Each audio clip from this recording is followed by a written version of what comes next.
Once you have your students set up in AET and you have them go through and fill out their project experience manager, the next step for them is to go in and set up journals to track their SAE projects. So we're going to show you today what that looks like for a student. So once your student is logged in their profile, they can simply go to the journal section and they will go to the time in your AET projects experience. When they click on that, it's going to pull up add or edit a journal entry. And this is where your students can put in journals and you can require them to log their work. Now you can do this multiple ways. You can require them to put daily journals in anytime they work in their project. You could require them to put them in weekly, monthly, whatever you choose for your class. The more detailed, the better. I encourage my students to go in at least once a week and put in a journal entry. So to do that, they would first select the date. We just finished up Thanksgiving. So let's say that over Thanksgiving break, last Friday, the 27th, you had a student like Barney here that went to work that day. So then they would come down and choose the project they did. Now you can see I've got set up a couple ways here for instructional purpose. Gomer's Lawn Care is where Barney works. You can have students put that in simply where their job is one way, or like we showed in the last video, you can have them actually break down the different major tasks they do at a job, which will help for better record keeping. So today I'm going to say Barney did a little bit of landscaping on the 27th.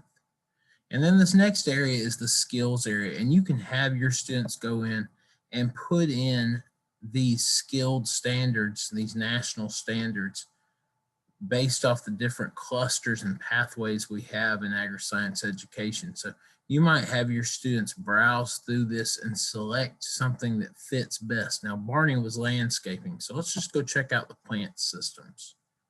If I come down here, I see apply principles of design in plant systems to enhance an environment.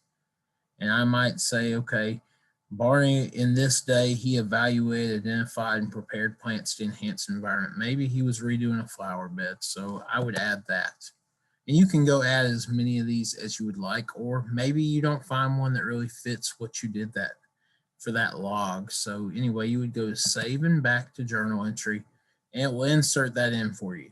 You do not have to have one of these, but it does help, once again, just track what you're doing, track what your students are able to do, and how it relates back to agri-science education.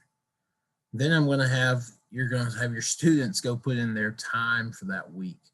So on that Friday, let's say Barney worked 6 hours and 45 minutes.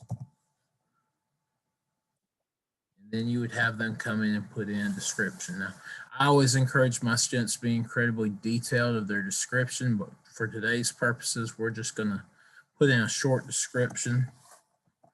I'll say, Barney, I worked in a client's flower beds where I weeded, laid pine straw maybe,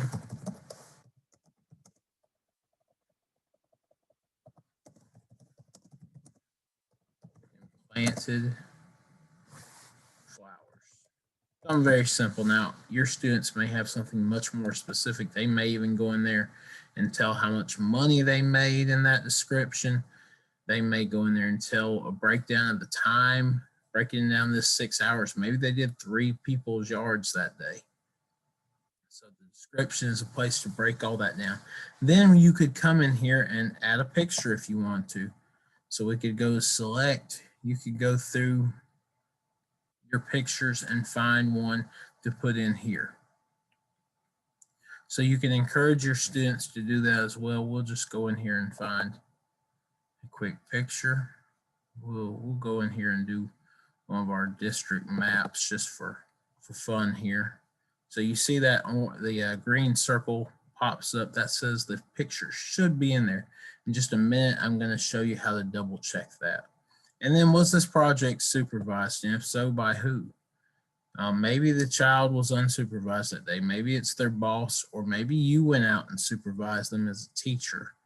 So you can notate that here as well.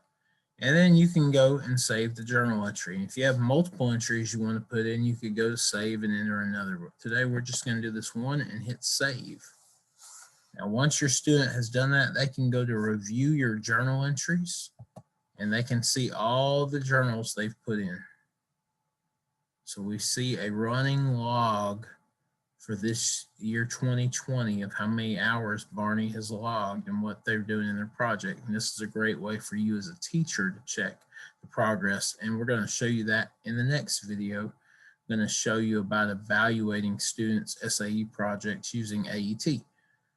So once again, we have the journal. Now let's go make sure that picture went in. To do that, we're going to go to the portfolio. When you go to the portfolio, you may see nothing here. That's a problem because we just uploaded a picture. So we can come over here though to the experience and we can try to find that. Now I put that under a landscaping. As you can see, while this picture has nothing to do with my project of landscaping for Barney, it is the picture I put in that journal. So you can see that should pop up here. Now your students can also come straight to the portfolio and put pictures in through an upload, choosing their file and uploading to here, just making sure they put it in the right experience area. So that is a great way for your students to log their SAE hours and time, as well as document it with pictures. So like I said, in our next videos, we'll be talking about what you as a teacher can do to evaluate, as well as how students can put in more specific information like their pay and expenses. So stay tuned for those videos as well.